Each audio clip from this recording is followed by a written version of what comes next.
Chapter 151, supplication to be made soon after a person's death. Hadith 919. Salama radiallahu anha reported, the Messenger of Allah sallallahu alaihi wasallam visited Abu Salama radiallahu anhu when his eyes were open soon after he died. He sallallahu alaihi wasallam closed them, the eyes, for him and said, when the soul is taken away, the sight follows it. Some members of his family began to weep. He sallallahu alaihi wasallam said, do not supplicate for yourselves anything but good, for the angels say Ameen to what you say. Then he sallallahu alaihi wasallam said, O Allah, forgive Abu Salama, raise his rank among those who are rightly guided, and grant him a successor from his descendants who remain behind. Grant him pardon and us too, O Rabb of the worlds. Make his grave spacious for him and give him light in it. Muslim.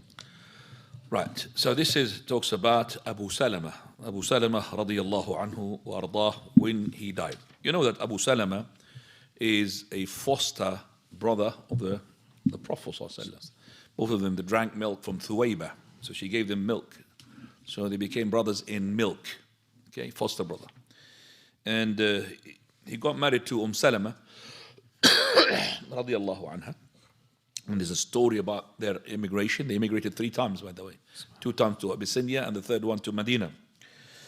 And as soon as Abu Salama immigrated with the Prophet ﷺ, he left Salama there because he couldn't take her family didn't allow her to go.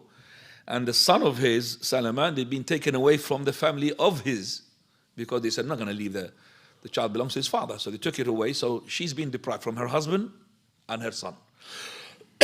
For 1 year, she was crying her eyes out. All days. Comes out and she comes crying until one of her cousins sympathized with her, and he told his family and the tribe, come on, khalas, we're finished now. Let's just, this is not right. So they made her to go and join her husband. As soon as the other family, the family of Abu Salama, saw this, they brought the child Salama to her. So she took her son and they went. One of those kuffar he had given her, escorting all the way there. He embraced Islam later on, but he was a very good guy. That's about 4 days, through the desert. And she joined him, and then Abu Salama participated in the Battle of Badr, radiallahu anhu. He was hit by an arrow in one of the battles, and then after that, he had recovered a bit, but later on, the wound had opened again, and he died because of that. So as soon as he died, the eyes of a person, when it dies, it turns over. إذا مات العبد إذا قبضت الروح تبعه البصر. If the soul is to be taken away, straight away the eyes is the second one to flip, to die. Straight away you find the eyes flipping. So he died with his eyes open. So the first thing Prophet ﷺ done, he had closed his eye, and he said that if the person dies, تبعه البصر. So he closed his eye. And that's consensus among all the scholars. That's from the etiquette. If you see a person's eyes open, if he dies, to close them. So the first thing. Number 2, as soon as he died, some people, because of the shock, okay, what happened is a shock. So straight away that the people make a noise, scream, something like this. And they said something. So the Prophet ﷺ straight away said, لا تدعوا على أنفسكم إلا بالخير. Don't make any invocation, any dua for regarding yourself, regarding your family, except for good, because the angels are present. And they're saying, Ameen, O Allah, granted to whatever you say. Angels are present. The angels, which are the angels, escorted the ruh, the soul, the angels are there, all of them. So whatever you say is going to be saying, oh, granted. So say something good, whether regarding the deceased or regarding the people who are alive. Say something good. So that's what we learn. When somebody dies, say that, Inna lillahi wa inna ilayhi raji'un. To Allah we belong, and to Allah we shall return. Allahumma ajurni fi musibati wa akhlif li khayran minha. O Lord, reward me in my calamity and bestow me something better in exchange. All these words you say them, because as I said, angel will say Ameen upon this. Also the Prophet ﷺ, he said in this, the dua, Allahumma ghfir li Abi Salama O Lord, forgive to Abu Salama, وارفع درجته في المهديين, and elevate his ranks amongst the guided, واخلفه في عقبه في الغابرين, and gave him a substitute instead of him. And that's Salam. She said, Allah gave me a substitute, and that is the Prophet sallallahu alaihi wasallam. She even said later on with the hadith, we're going to come to it, hadith 91, she said that Allah Azza wa Jalla gave me better than Abu Salama. Because she said, who's going to be better than Abu Salama? Nobody. But she never thought that the Prophet of Allah was going to marry her.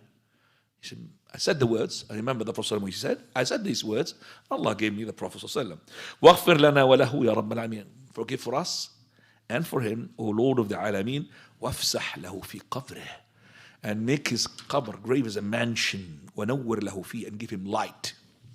So your deeds in the grave gives you more space and also gives you more light. And you don't want to have tight grave, regardless of how physically it is wide. Even if they made you a room, but if you're not good in your deeds, it's going to be like tight to such an extent that your bones will be dislocated. But if you are a person who is a good deeds, mashallah, even if they buried you in something which is very tight, it will be comfortable for you. That's the barzakh life. And then the light, you don't need to have darkness, you always like the light. The light represents safety, security, settlement. So all of that, and that gives us that the grave life is true. And the na'im al-qabr, the pleasure of the grave, wa adab al-qabr, the punishment of the grave, is true. Okay? So, when you are in the presence of somebody who is dying, and he died, always make dua to the deceased and to your family for the good of this dunya and the good of the akhirah. Remember that the belief in the grave and the adab al-qabr, the pleasure of the grave and the punishment of the grave, is part of our aqeedah. It is haram also to make a dua for the deceased in something which is bad. It's not correct. The deceased, you came to him, you make something good. And that's why we say, don't let any Rafidah to be praying janazah on your deceased.